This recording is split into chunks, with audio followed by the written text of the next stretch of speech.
കർണാടകയിലെ ചിക്കമംഗ്ലൂർ ജില്ലയിലെ ശൃംഗേരി മഠത്തിലേക്കുള്ള കവാടമാണിത്. മനോഹരമായ കൊത്തുപണികളാൽ വിരചിതമായത്. കല്യാണി മോളുടെ ആദ്യാക്ഷരം കുറിക്കുന്ന ചടങ്ങിൽ പങ്കെടുക്കാനെത്തിയതാണ് ഞങ്ങൾ. പുലർച്ചയുടെ നേർത്ത തണുപ്പ് ഞങ്ങളിൽ ഉന്മേഷം നിറച്ചു. ഉള്ളിലേക്ക് കടന്നപ്പോൾ കാൽ കഴുകാനൊരിടം. കാൽ കഴുകി നമ്മൾ നേരെ ചെന്നെത്തുന്നത് ക്ഷേത്ര സമുച്ചയത്തിലേക്കാണ്.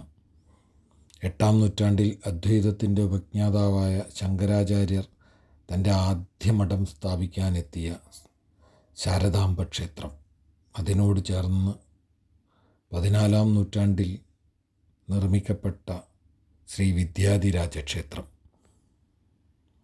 തുംഗാനദി അതിനോട് ചേർന്നൊഴുകുന്നു. ആ ക്ഷേത്രപ്പടവുകളിറങ്ങി തുങ്കയുടെ ചാരത്തേക്ക് ചെന്നപ്പോൾ ഞങ്ങൾ പോകുന്നു, ഇനിയുള്ള കാഴ്ചകൾ നിങ്ങളുടേത് എന്ന് പറഞ്ഞുകൊണ്ട് പ്രാവുകൾ പറന്നകന്നു. ഈ നദി നിറയെ മത്സ്യങ്ങളാണ്. സന്ദർശകർ നൽകുന്ന ഭക്ഷണത്തിനായവർ തിടുക്കം കൂട്ടുന്നു. നിർനിമേഷം നോക്കി നിന്നു പോകും നയനാനന്ദകരമായ ഈ കാഴ്ച. ഇത്രയേറെ മത്സ്യങ്ങൾ നിറഞ്ഞ ഒരിടം, ഒരു നദി നിറയെ മത്സ്യങ്ങൾ എന്ന് പറഞ്ഞാൽ പോലും ഒട്ടും അതിശയോക്തിയില്ല. അവിടെ നിന്നും പടികൾ കയറി ഞങ്ങൾ വീണ്ടും വിദ്യാധിരാജ ക്ഷേത്രത്തിലെത്തി. 14-ാം നൂറ്റാണ്ടിൽ വിജയനഗര സാമ്രാജ്യകാലത്ത് ഹൊയ്സാര ദ്രവീഡിയൻ വാസ്തുശില്പരീതിയിൽ പണികഴിപ്പിച്ച ഈ ക്ഷേത്രം പുരാതനമായ ഒരോർമ്മയുടെ മണം നമ്മിലേക്ക് സന്നിവേശിപ്പിക്കും. കരിങ്കല്ലിൽ രചിച്ച ഈ കവിത നമ്മുടെ ഉള്ളിലുള്ള ഒരു പൂർവികനെ അനുഭവവേദ്യമാക്കും. പ്രധാനപ്പെട്ട 6 വാതിലുകളിലൂടെ കടന്നെത്താനാവുന്ന മണ്ഡപം ഈ ക്ഷേത്രത്തിൻ്റെ ഒരു പ്രത്യേകതയാണ്. 12 രാശിചക്രങ്ങളെ പ്രതിനിധീകരിക്കുന്നു എന്ന് പറയുന്നു ഇതിലെ 12 തൂണുകൾ. എത്ര കണ്ടാലും മതിവരാത്ത ഒരു വശ്യത ഈ ക്ഷേത്രത്തിനുണ്ട്. ആളുകൾ ഒഴുകുമ്പോഴും നിറഞ്ഞു നിൽക്കുന്ന ഒരു സൈലൻസ്. ഇതാ കല്യാണി മോളുടെ അക്ഷരാഭ്യാസ ചടങ്ങ് തുടങ്ങിക്കഴിഞ്ഞു. ഞങ്ങൾ അകത്തേക്ക് കടന്നു. ഇവിടുത്തെ ചടങ്ങ് എങ്ങനെയെന്നറിയാനുള്ള കൗതുകത്തോടെ ഞങ്ങൾ കുറച്ച് മാറി നിന്ന് വീക്ഷിച്ചു. പ്രധാന ആചാര്യൻ്റെ നേതൃത്വത്തിൽ ചടങ്ങുകൾ ആരംഭിക്കുകയായി. മഞ്ഞളാണ് എഴുത്താണി. തളികയിൽ അരിയും അതിൽ മഞ്ഞൾ കൊണ്ട് എഴുതുന്നു. അച്ഛനും അമ്മയും ചേർന്നാണ് ഇവിടെ കുഞ്ഞിന് ആദ്യാക്ഷരം കുറിക്കുന്നത് എന്നതിൽ വലിയ സന്തോഷം തോന്നി. അമ്മയുടെ മടിയിലിരുന്ന് കല്യാണിയെ അച്ഛൻ കൈപിടിച്ച് ആദ്യാക്ഷരം കുറിച്ചു തുടങ്ങി. ഒരു പുതിയ ലോകത്തിലേക്ക് കടക്കുന്ന ജിജ്ഞാസയാൽ അവൾ അച്ഛനെ കേൾക്കുന്നു. അറിവിൻ്റെ ആദ്യ പടിയിലേക്ക് കാൽവയ്ക്കുന്ന കൗതുകത്തോടെ ഓരോ അക്ഷരവും കുറിച്ചിടുന്നു. അവൾ അറിവിൻ്റെ ലോകത്തേക്ക് പതിയെ നടന്നെടുക്കുന്നു. അവളുടെ ആകാശങ്ങളിൽ അക്ഷരങ്ങൾ ചിറകടിച്ചു പറക്കട്ടെ.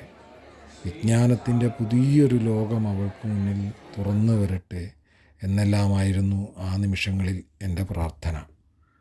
പലയിടങ്ങളിൽ നിന്ന് വന്നവർ, പല ഭാഷ സംസാരിക്കുന്നവർ എല്ലാം അവിടെ തങ്ങളുടെ ഭാഷകളിലെ ആദ്യാക്ഷരങ്ങൾ കുഞ്ഞുങ്ങൾക്കായി പകർന്നു നൽകുന്ന കാഴ്ച. അടുത്ത ഊഴത്തിനായി പുറത്തു കാത്തു നിൽക്കുന്നുണ്ടായിരുന്നു അപ്പോഴും ആളുകൾ. പുതിയൊരു ലോകം വെട്ടിപ്പിടിച്ചതിൻ്റെ ത്രില്ലിലായിരുന്നു കല്യാണിയുടെ ഓരോ ചലനങ്ങളും. അക്ഷരത്തിൻ്റെയും അറിവിൻ്റെയും ലോകത്തിൽ ഒരു മിടുക്കിയായി വളരാൻ ഞങ്ങളവളെ ആശംസിച്ചു. അവിടെ നിന്ന് പുറത്തു കടക്കുമ്പോൾ വീണ്ടും നമ്മുടെ കണ്ണുകളിൽ ശ്രീ വിദ്യാധിരാജ ക്ഷേത്രം ഒന്ന് നിറയും. എത്ര കണ്ടാലും മതിവരാത്ത ഒരു സൗന്ദര്യാകർഷണമുണ്ടതിന്. ഇനി ഫോട്ടോ സെഷനാണ്. വന്നവരോരോരുത്തരും ആ ക്ഷേത്രഭംഗിയിൽ തങ്ങളെ കൂടി ചേർത്ത് വെച്ച് ചിത്രങ്ങൾ എടുക്കാൻ ഉത്സാഹിച്ചു തുടങ്ങി. കൂട്ടം കൂടിയും ഓരോരുത്തരായും പല പോസിൽ പലയിടങ്ങളിലായി ക്യാമറയുടെ ക്ലിക്കുകൾ. എല്ലാവരുടെ മുഖങ്ങളിലും മനസ്സിലും നിറയെ സന്തോഷത്തിൻ്റെ അടയാളങ്ങളുണ്ടായിരുന്നു. യാത്രകൾ ഒത്തുചേരലിൻ്റെയും ആനന്ദ നിമിഷങ്ങൾ തന്നെയാണ്. അവ മായാത്ത ഓർമ്മചിത്രങ്ങളായി അമരങ്ങളായി അങ്ങനെ നിൽക്കും. അവിടെ നിന്നും ഞങ്ങൾ പോയത് ശൃംഗേരി മഠത്തിലേക്കായിരുന്നു. വളരെ പ്രശാന്തമായ ഒരു അന്തരീക്ഷത്തിലൂടെ സഞ്ചരിക്കുമ്പോൾ നമ്മുടെ മനസ്സും ശാന്തമാവുന്നു, വിമലമാവുന്നു. ആനന്ദത്തിൻ്റെ പാതയിലൂടെയുള്ള ഓരോ നടത്തങ്ങളും നമ്മെ ഭാരരഹിതരാക്കുന്നു. ജീവിത ചുമടുകൾ ചുമന്ന് കൂനിക്കൂടിയ ചുമലുകൾ നിവർന്നു വരുന്നു. പുതിയ കളിപ്പാട്ടം കിട്ടിയ പോലെ കല്യാണി ആനന്ദത്തിൽ ആറാടുകയാണ്. അവളങ്ങനെ അവിടെയൊക്കെ പാറിപ്പറന്നു നടന്നു. സിംഹങ്ങളെ കണ്ടു, ആനകളെ കണ്ടു. ഞങ്ങൾ മെല്ലെ നടന്നു പോയി ഭോജനശാലയിലെത്തി. അവിടെ ഉപ്പുമാവും കേസരിയും പിന്നെ അവിലുകൊണ്ട് എന്തോ ഒരു പദാർത്ഥവുമാണ്. അതെന്നെ കുഴക്കി. ചായ കുടിച്ച് പുറത്തേക്കിറങ്ങിയപ്പോൾ കുസൃതികളായ 2 ആനകളാണ് ഞങ്ങളെ വരവേറ്റത്. അവരെയും കണ്ട് ഞങ്ങൾ അമ്പലത്തിൽ നിന്നും പുറത്തേക്ക് കടന്നു. ശ്രീ ഭാരതി തീർത്ഥ കൃപ എന്ന ഞങ്ങളുടെ താമസ സ്ഥലത്തെത്തി ഞങ്ങളുടെ ഭണ്ഡങ്ങളുമായി നാട്ടിലേക്ക് തിരിക്കുകയായി. പോകുന്ന വഴി നിവേദിതയുടെ മാമിയുടെ വീട്ടിലായിരുന്നു ഭക്ഷണം. അവരുടെ ഒരു പ്രധാന ആചാരദിനമായിരുന്നതിനാൽ പൂജയുണ്ടായിരുന്നു, സദ്യയും. സ്ത്രീകളെ തിലകമണിയിച്ച് സമ്മാനങ്ങളും നൽകിയാണ് അവർ യാത്ര അയച്ചത്.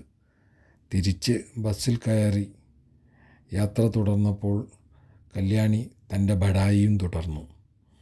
അവളുടെ ഓരോ കുസൃതികളും നോക്കി ഞങ്ങളുടെ യാത്രയുടെ വിരസത ഇല്ലാതെയായി. വളരെ ഉത്തരവാദിത്വത്തോടു കൂടി തന്നെ ട്രെയിൻ പുറപ്പെടുന്നതിന് കൃത്യം 10 മിനിറ്റ് മുമ്പ് ഞങ്ങളെ സന്തു ട്രെയിനിലെത്തിച്ചു. അവിടെ നിന്ന് പറയാൻ തുടങ്ങിയ കഥകൾ കോഴിക്കോട് എത്തുന്നത് വരെ അമ്മയും മക്കളും നിർത്തിയിട്ടില്ല. ഇതാ യാത്രയുടെ ക്ഷീണത്തിൽ ഒരാൾ കിടന്നുറങ്ങുന്നു. കുട്ടികൾ തങ്ങളുടെ കളികളിൽ ആറാടുന്നു. കളി കഴിഞ്ഞ് അവർ വീണ്ടും താഴേക്കിറങ്ങി വന്ന് നൃത്തച്ചുവടുകൾ വെക്കുന്നു. തങ്ങളുടെ വീടകം പോലെ അവർ ഈ ട്രെയിനിനെ മാറ്റി തീർക്കുന്നു. നിരന്തരമായ പരിചയത്താൽ ട്രെയിനിലെ ഈ ബോഗിയും അവർക്ക് തങ്ങളുടെ വീട്ടിലെ ഒരിടം എന്നതുപോലെ സന്തോഷം തരുന്ന ഒരു സ്ഥലമായി മാറുന്നു. ഈ കാഴ്ചകളൊക്കെ നോക്കി ഇത്തിരി പോലും വിരസമാകാത്ത ഒരു യാത്രയെ മനോഹരമായ ഒരു ഓർമ്മയായി ഞാൻ എൻ്റെ മനസ്സിലേക്ക് എടുത്തു വെക്കുന്നു.